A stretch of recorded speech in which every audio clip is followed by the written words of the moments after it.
bullying started right away when I was 6. I'd rather have a beating than to hear the whole time that you're a freak.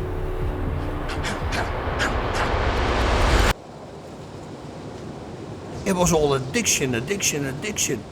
Once you start seeing that you're not in control, it's not freedom. Discipline is the highest form of self-love there is. You start realizing, I've been the opposite of being a man.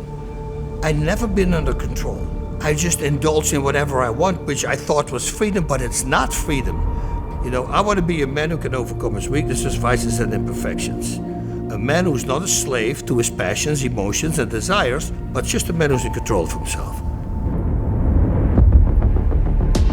The Gospel according to Bas Rutten.